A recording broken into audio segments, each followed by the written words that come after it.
G'day folks, ZiggyD here, back with part 2 of my Druid hands-on preview. Thanks again to GGG for flying me over to the studio, and keep in mind that this footage is a week old and non-final. Things can and have changed.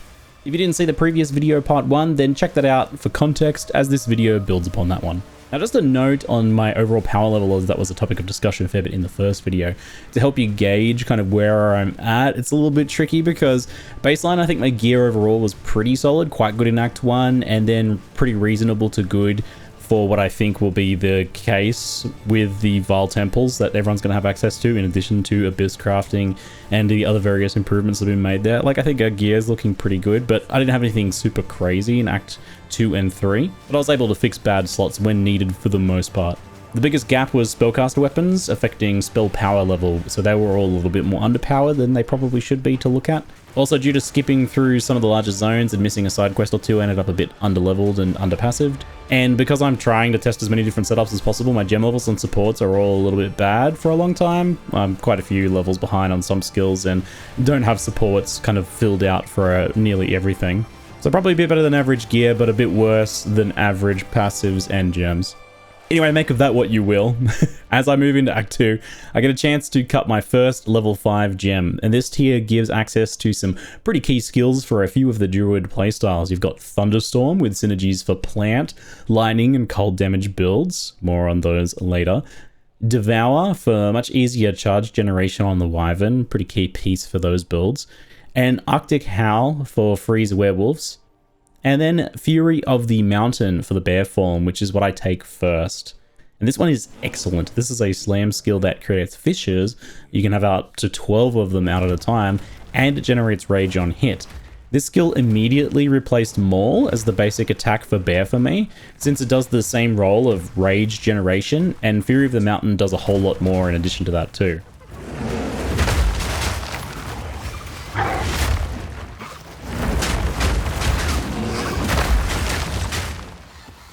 As a Fisher skill, Shockwave Totem can trigger bonus pulses, so that's a lot of extra damage for you. And there's even better news here. The pulses can also generate rage on each hit in addition to that initial slam. So the Totem Fissures just keep pulsing and they keep your rage topped up while you spend it slamming away. It's really nutty. So crazy, in fact, that I thought it probably wasn't intended and was a bug. So I asked the developers and they're like, oh, we'll take a look at that. But then I asked Mark in the Q&A, he said, you know, it actually should work that way because that's fun and cool. And true to their word, I double checked and that seems to be the plan. So it's a really sick rage generator skill there.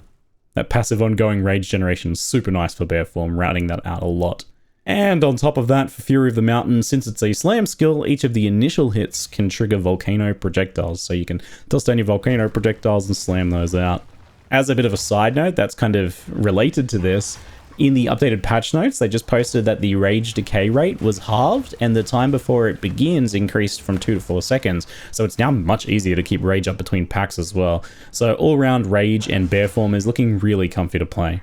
There's so many lines of combo interactions going on here with like the bear form kind of approach. You've got Volcano being triggered by Fury of the Mountain and Furious Slam.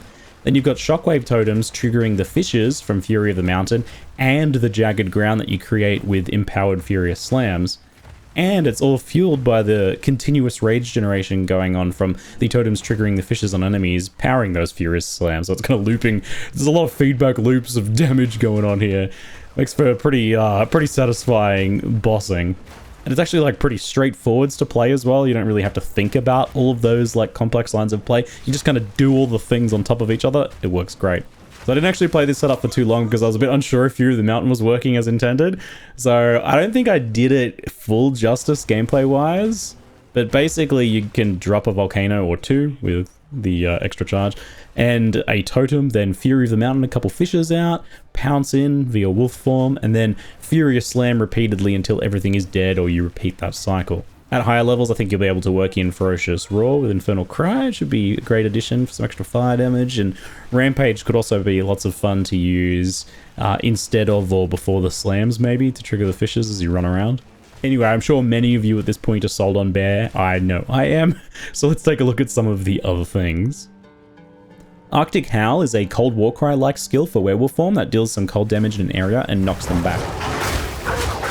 Mainly though, this one insta-freezes any enemies that are primed for freeze, which is, I believe, anything over 70% freeze build-up on bosses and lower for other enemies. Upon freezing enemies or hitting an already frozen enemy, Arctic Cry gives your allies bonus cold damage and chilled ground generation, and it empowers some of your own attacks with added cold damage. So the fact that it works on already frozen enemies is really key to it not being awkward to use.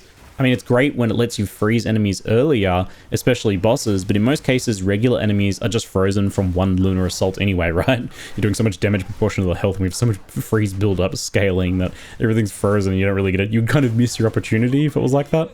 So there's like a support element to this skill that'll be pretty interesting for party play, or of course minion builds like Wolfpack builds.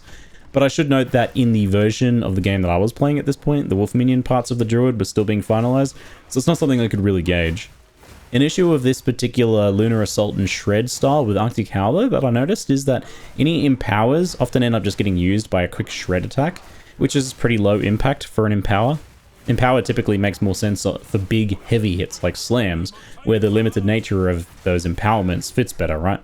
And that's somewhat at odds with the Wolf, which is pretty fast and lots of really fast little hits.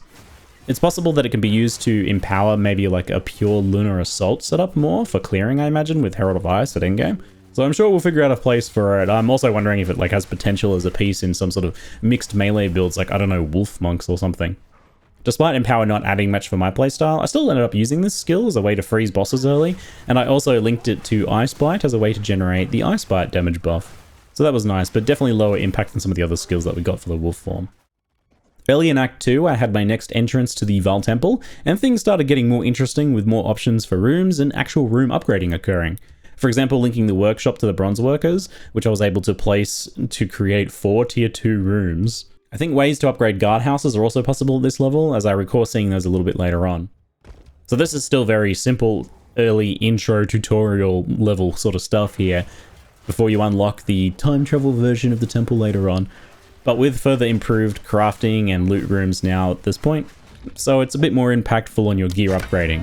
The special rare monsters in some of the rooms were pretty spicy as well, but the Icicle Shred Wolf action seemed to be getting more and more effective as I progressed, and I didn't have too many difficulties.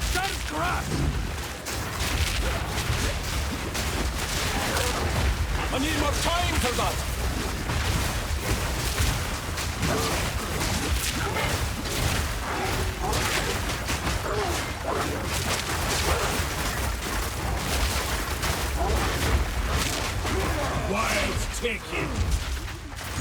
And indeed, after my little temple foray to upgrade my gear, I peaced out and went right into the Rudja fight, where we get to see the power of freeze scaling this setup has access to here.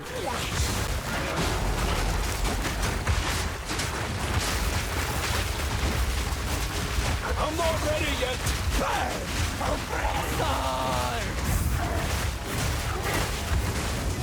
I think she got to do like one flamethrower attack in between long freezes, which are starting to get scaled by some freeze duration buffs at this point from the tree and supports. She didn't even get a chance to do her final melee form. Ooh. So after that, I got to try out Thunderstorm. This is a spell that has a lot of different applications. It strikes an area with lightning bolts over a long duration, so it's just another sustained damage thing you can throw in. But it's a combo piece for quite a few setups because the rainstorm, like, also creates, well, rain. It moistens things. The rain drenches enemies. I feel like this is a meme skill at this point, so PoE. Making them have, it makes them have substantial buffs to the chance to be shocked and their freeze build up on the enemies that are drenched. That rain also waters your plants. It's so silly. We'll take a look at that one later, but for now it's pretty effective as a booster akin to, say, Volcano for Ice Wolf. You just throw it down for some extra damage. I used the extra charge to be able to get 2 of them out from the support. Overabundance, and that was a noticeable amount of extra sustained damage. And then on top of that, it would moisten the enemies, making them even easier to freeze. Not that I really needed that at this point. Pretty nice on bosses and rares, and it gave me a bit of boosted kind of area denial management since I didn't get to try Herald of Ice in my testing with this playstyle, so I was lacking a little bit of that AoE clear, which this helped make up for.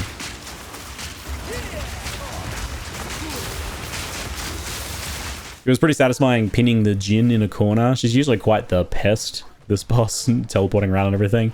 And the ice shards stack and explode right under her when it gets against a wall like this as well. You can get that nice shotgunning going on. It's pretty awesome, even though I actually kind of screwed up the combo by backing off when she was frozen to do some other spells. I should have kept just shredding away. Anywho, I grabbed Devour next and just give it a brief test. This skill allows you to leap onto a colorable enemy or corpses and eat their bloody faces. Eating faces gives you a flat regen buff to heal up and generates power charges for you as well. This skill represents a pretty big turnaround for the power charge issue for Lightning Wyvern. It makes it really easy to sustain Empowered Lightning form while clearing.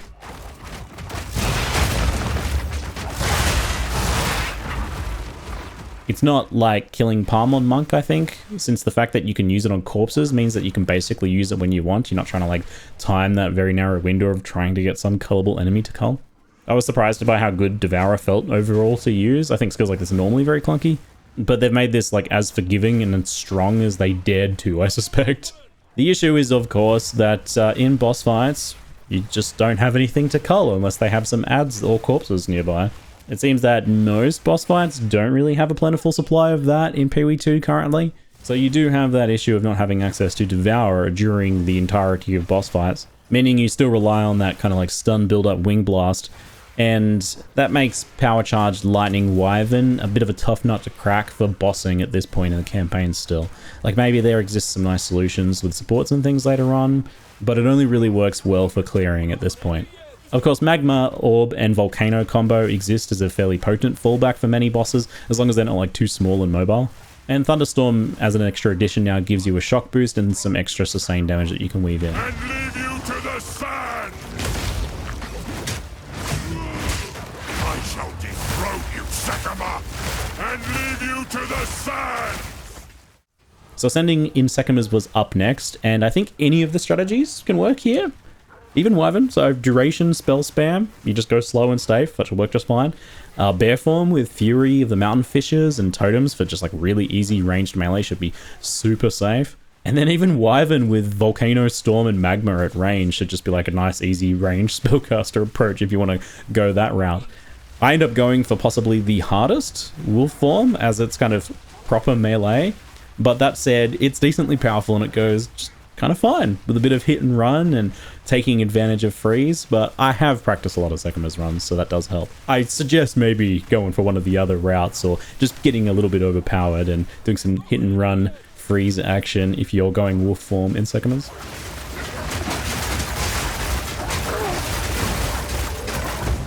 Look out for this land!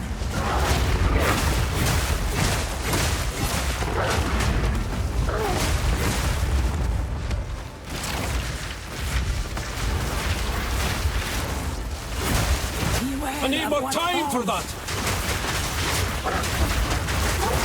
So much heft, and still you fall like the rest. So, as for ascending, Oracle felt like a bit of a rabbit hole that I didn't want to dive into in my somewhat limited time, so I ended up going for a bit more straightforward and fun-looking Shaman.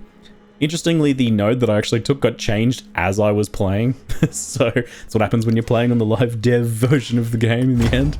No point showing you the earlier version, but the newer version gave enemies in my presence exposure and 10% extra damage as random element, which is fun and fits with the node that I get later on too.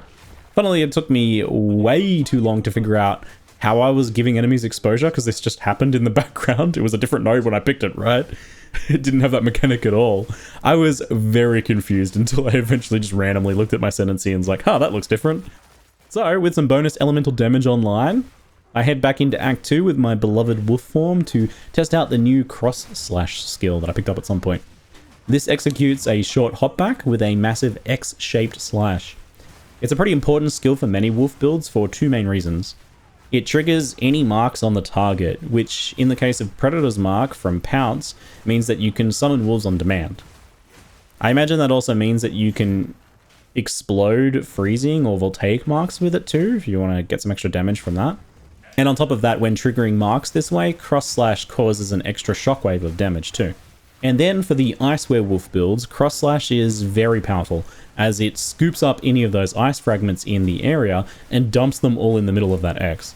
That means that you go from sometimes hitting bosses or rares with half or so of the icicles to being able to hit them with every single icicle every time if you time it right. That's a big burst damage boost to the build. So this unlocks like a new play strategy now. It looks a little something like Pounce In, marking the enemy, Lunar Assault, and maybe an Arctic Howl to freeze them. Then go for a full Shred combo, and Cross Slash to dump all of the icicles from that Shred combo on them, and then start shredding again while those explode until the enemies unfreeze. Then when it's unfrozen or you finish your next combo, hit another Cross Slash for good measure to just scoop up all the rest of those little icicle shards. With a bit of attack speed scaling, it seems like you definitely get time for like 2 full Shred combos during the course of a lot of freezes, especially if you start scaling freeze duration as well.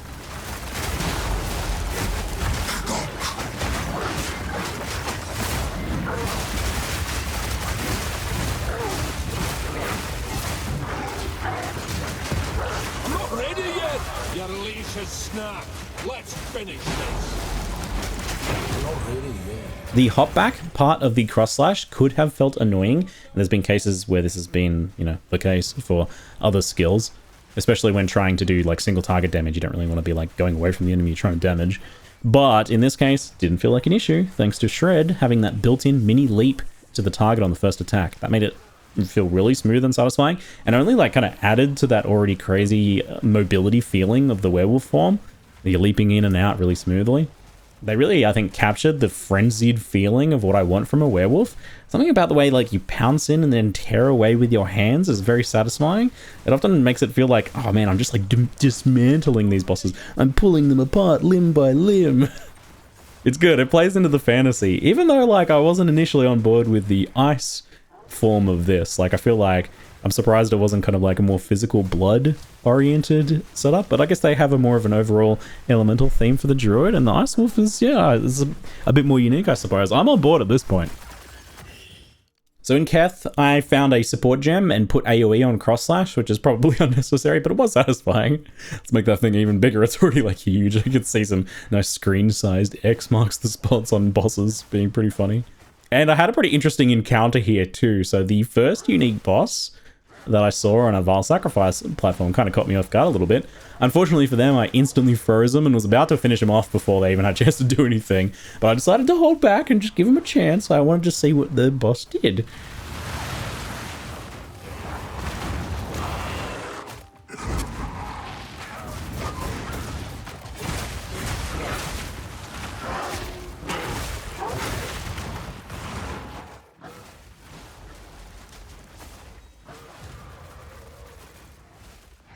Shortly after that, in this fun tomb encounter, I was really sad that I didn't choose Herald of Ice earlier.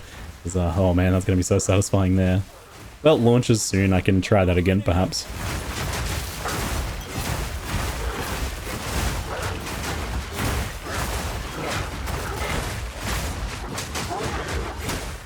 And finally for Keth, finding new and fun ways to torment the sad fire baby boss is a personal hobby of mine.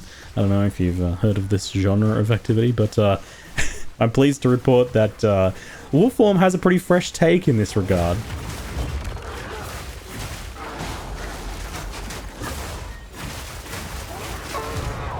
When he finally summoned the will to bring up his health bar, only to get frozen and then killed.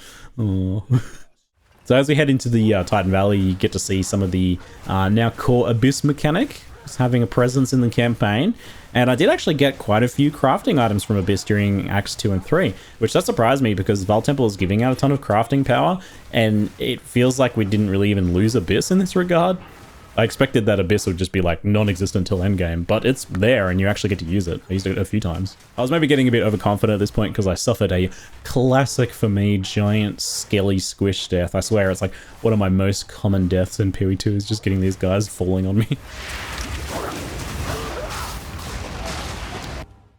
The Titan Grotto boss points out a minor nuisance in freeze builds like this. Some larger bosses in PoE2 have a mechanic where they cannot be frozen or like stopped during certain attack sequences or time frames. That can mean that you basically don't get to freeze them if you're killing them fast enough, which is kind of a bummer. I get that there's a few reasons to have a mechanic like this, but I think that maybe could use some fine tuning, or maybe like a change like allowing the freeze to function, but the enemy's still able to move while frozen if they're like a giant Titan enemy like this. They just, you know, get slowed. I think designs like that are great because then you don't get locked out of your actual build's mechanics. You can still have your like on freeze mechanic of like firing icicles at the boss. Anyway, it's not like the fight was difficult or anything. It's just kind of like a bomber that spends, you know, a full minute on 99% freeze.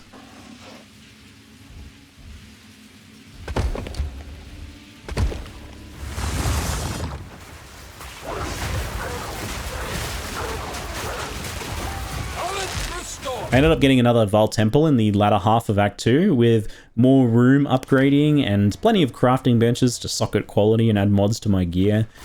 And this nicely combines with the Abyss crafts that I had access to now as well to round out some key gear pieces, you know, upgrading a chest or fixing up a weapon, for example.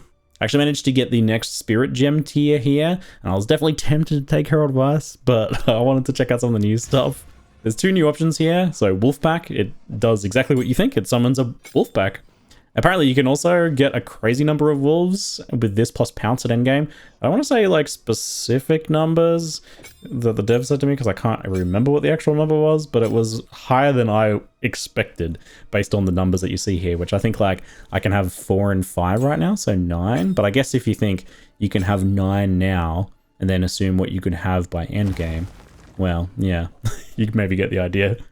Anyway, I don't know the potential of the minion druid side of things. They're trying to put every single build in druid, so I'm sure some of them will probably not be fully well-rounded, but I don't know, maybe there's some wolfpack potential there. Anyway, I opted for the other choice, the defensive spirit skill Barkskin. This grants you a flat armor bonus for a duration based on damage taken on hit to your energy shield. With good energy shield recovery and armor plus duration scaling, for example, I think you can probably stack some pretty substantial armor from this. I'm actually kind of shocked that it doesn't have like a hard limit. I'm used to skills like this having or needing hard limits because inevitably some player gets infinite armor from it or something. But I guess in this case, since it's duration based and it requires enemy hits, like I don't think you could self-hit yourself with this or anything. It's probably, that makes it a bit more reasonable. Anyway, I really like this skill. It's actually kind of messed around with a little bit for building my character, even though I was just in the campaign, I didn't really need it. I took the Zealot's Oath keystone to convert life regeneration to energy shield regen when my life was full, and that keeps it present in combat much better than recharge, and that enables Barkskin to do a whole lot more, I think. It's not really like a flashy skill, but I don't know, I really like this one. It seems fun to build around hybrid life ES, regen, and stacking defensive buffs that like spike the more dangery, and I like that style mechanic. It's neat. And with Druid having like a lot of access to elemental damage taken to armor, I can anticipate, you know, this having a bit more of an impact as well. Anyway, alongside Cross Slash, Ferocious, Roar, and Spell Totem are the other level 7 gems. Spell Totem lets you link a spell to be kind of autocast by the totem, but in PoE2 it costs 3 charges. That sounds kind of annoying, but at least for bear form it's super easy to have 3 endurance charges passively and quickly even by just spending rage. So it's probably pretty easy to use it there for some like decent utility spell options, but it's not something I've really given any thought at this point. It seems supplemental for sure. Ferocious Roar looks pretty good. It's a bear form Warcry skill that lets you gain more rage and break some armor in its default form, but the real use case is probably that you can link normal human Warcries like Infernal Cry into it to trigger those instead. That lets you use Infernal Cry in bear form, whereas otherwise you'd swap to human form to do it. And that will, you know, pair nicely with the Fire, Fisher, Volcano playstyles. For whatever reason, I can't really recall, I didn't end up getting a chance to test either of these. Probably because they need like other skills to make much use of them, or I forgot one of those. Anyway, end of Act 2 is often a huge difficulty spike for many builds, and weirdly I was getting a little bit under-leveled through Act 2 and 3, and also feeling like the cost of my erratic gem cutting choices as I try to test anything and everything. So, despite that, I managed pretty fine, with the sustain spells helping in those sketchier choke points, and freeze taking care of everything else.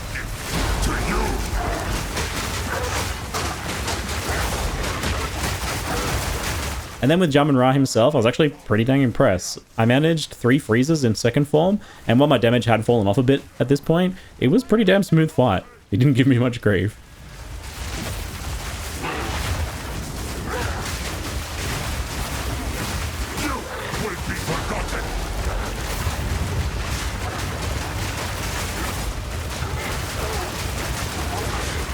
I need more time for that!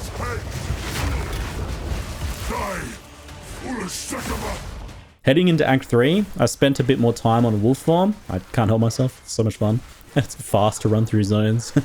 First though, something pretty unexpected awaited me on the Vaal sacrifice altar.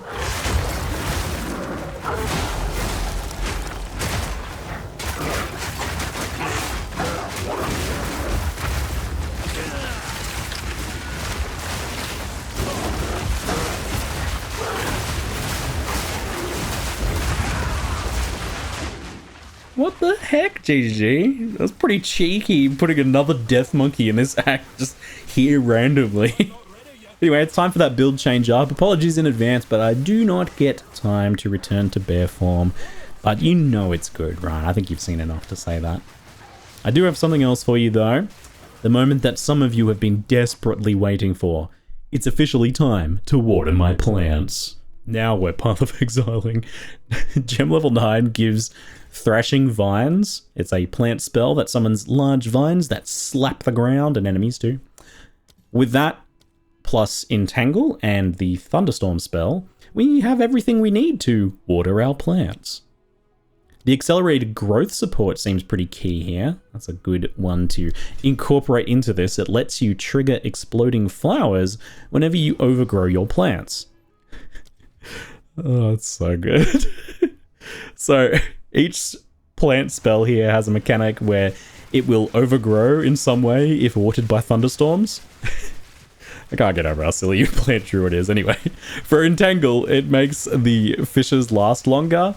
And for Thrashing Vines, it makes them 50% larger and do 50% more damage. So really chunky for that. But Entangle's not really doing much. Just making them last longer is not really a big deal by itself. It's not something you would do if you weren't just kind of doing it for other reasons anyway. But that accelerated growth gem adds explosions. So that makes it absolutely worth it. I'm pretty sure you can also do the same thing on Briar Patch too, though I'm not sure I ended up testing that. So yeah, I see some accelerated growth on Briar Patch and on Entangle, and then you're scaling up the Thrashing Vines in other ways, most likely. So this is a duration sustained damage spellcaster style, and there's plenty of nodes for that in the Druid's area, including an actual plant cluster that has a chance for plants to overgrow immediately, even without Thunderstorm raining on them. So that, with the support from earlier, means you get some exploding flowers when that happens too, so that's a nice little boost. It's mostly physical damage here with the plants, so you could likely walk in the later Tornado spell that's physical as well. And maybe you can even go poison. I know there's plenty of gems pitched in that direction because of the existence of like the other plant stuff on the other side of the tree. I have to mention my favorite upgrade that I messed around with, and that was putting Pin on Entangle. I'm in love with Pin after playing a Tactician. Pin's amazing. And Entangle did an excellent job of rapidly building up Pin too. And I do think Pin or some sort of slow scaling seems like a very good idea here, as you really want to cause enemies to, just get bogged down and stacked up in your 4 overlapped Entangles and 2 giant vine slap fields with briar patches and double storms on top. That's where all the fun's happening. You want all the mobs to be in there. So pinning them in place is really nice. But you could totally add maim and do like slow effectiveness scaling as well. I've done that sort of stuff on grenades before. It's really nice. Now you may be thinking, looking at the footage here, that DPS looks a bit meh, and you'd be right. But in Rainy Druid's defense, I was still using my level 2 fire damage stuff at this point, so I just kind of forgot about it all this time, so I was focused on the other shapeshifting stuff. Classic spellcaster builds using Act 1 weapons into endgame, right? But bear with me though, as I do get myself a physical spell staff kind of soon. It takes me a little while, but I get it eventually. In the meantime, I do grab Oil Barrage for the Wyvern, which exposes and slows enemies just like Oil Grenade. But we'll come back to this skill a bit later, as it's got a pretty fun empowered inversion that I test later on. So my lower DPS from gear and underleveled gems and missing passives and all that caused me to have a bit of mana issues with this playstyle here. That's not untypical for things like this, and it was made much worse by my questionable choice to use overabundance on everything, doubling the cast that I needed to do on my, lacking DPS. I'm happy to say that this was a problem that solved itself after I got a couple of upgrades, since it was mostly just the fact that I was missing a lot of damage ultimately.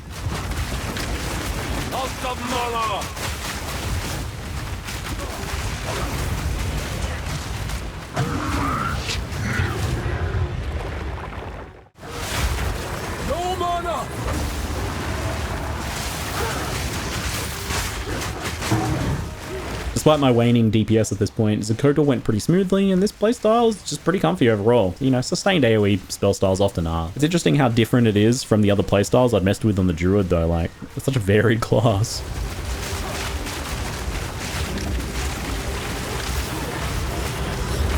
I'm not ready yet. The Vaal don't give anything for free, do they? So I finally managed to get myself that proper staff, getting a Phys spell gems one with some nice Phys spell damage too. And I didn't do the math on my crafting choice, so I don't want to hear about it. Don't worry about it. Either way, this thing made a huge difference from my old piece of garbage that I had like 50% fire damage or something on it. And I got it just in time to go through the often aggravating Trial of Chaos, and I'm super happy with how smoothly it went. Slows, pins, range, sustained spell damage, it all worked really nicely for most of the encounters here, and at this point with the upgrade, the damage was enough to move through, even through the escort quests pretty comfortably. I actually had one of the comfiest nightmare bird kills too. This thing is an absolute menace so often. I was really happy I didn't have to like rerun it just because like it went perfectly first time. Circle around, dump everything on the giant boss, perfect.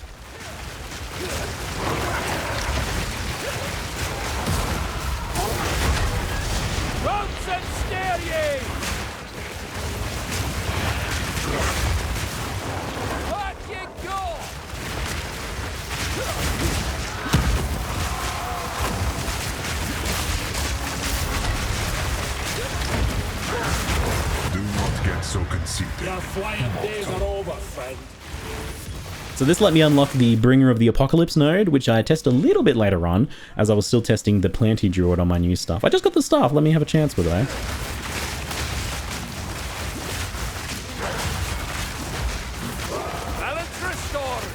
I'm still underleveled and missing passives, and this cheeky lady here likes to roll out of my AoEs, so that took a little while, but overall, like, once I got it online, the plant druid, the water my plants druid felt very comfortable and very fun. Enjoy watering your plants at launch, garden druids. So next up, I wanted to mess around a bit more with Wyvern and also test Apocalypse, the uber skill from the Shaman. We'll get to Apocalypse in a moment. First, I wanted to return to the Oil Barrage skill. What's normally a utility skill here becomes a pretty hilarious lightning single target barrage when empowered with a power charge. So it spends a power charge if you have one to make the barrage much longer with a bunch of added lightning damage. And if you have 3 charges, you can just like hold the button down for one long mega barrage. With Devour, you can very easily, you know, generate 3 power charges. So I was actually able to use this and the melee lightning form a bit more comfortably here. Indeed, like the combination now of having Devour, Wing Blast, and Oil Barrage made Wyvern feel a bit more well-rounded, but is still definitely the more complicated one to play here. That lightning barrage is just absolutely hilarious. I will not be surprised if we see some sort of like boss barrage deletion endgame build here. I don't know if you can really call the one-shot ones a barrage like that, but you know. I expect to see something disgusting with this. That's if, you know, people figure out some easy way to get those first set of power charges at least.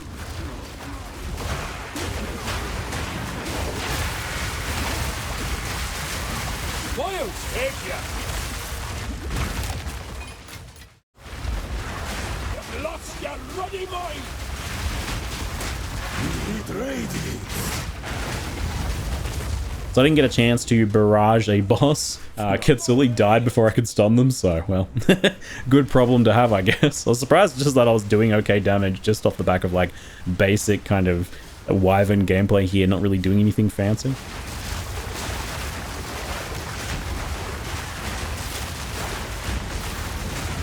Touch of cold pick. Turn out, you daft bastard! And finally, let's take a look at Apocalypse now. I didn't really have any supports for this skill, so this is just pure vanilla Apocalypse, but it's pretty strong right away, and it seems usable pretty often too. Apocalypse is a glory skill, with glory for this being gained by hitting enemies with elemental damage, so obviously you're just doing that constantly, especially with like the sustained spells just constantly ticking that up at max rate. So it's easy enough with the added random elemental damage on the node that you get before it as well, so it's going to happen regardless of your build.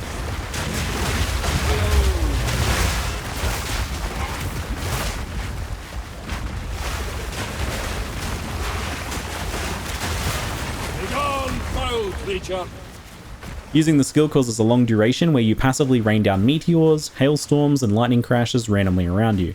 It's duration based as well, so, you know, there's room to make it last longer too if you want. What can I say? Skills like this are really fun. I expected to struggle a lot on the Viper boss. She's tiny, she's dangerous, she moves around a lot. Doing this on Wyvern, I was like groaning walking up to it, but it was okay. Apocalypse and some range spam from Wyvern form handled it fairly well. Even if it wasn't super quickly, it went okay. I'm coping.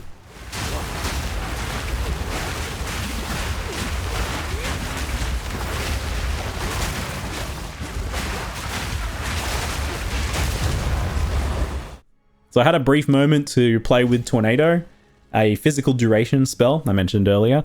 It can suck up elemental ground to empower itself. The only problem is that it's surprisingly hard to do that on the Druid's basic skill set, at least.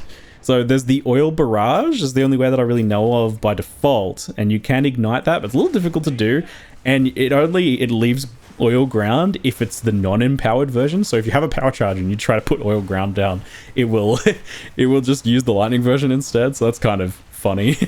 So I am sure that there's like some easy spells you can pinch from the elemental tree, or like support gem combos or something to generate ground to empower the tornado. And in the end, it's a Phys spell that you can couple in with the plant, Rainy Druids. You know, tornadoes are something you can add into your storms, I suppose, for a bit of extra sustained area damage there. And you can also work it into your elemental builds with that ground empowerment. It's another sustained spell you can throw down before shapeshifting too. You've got a lot of them at this point.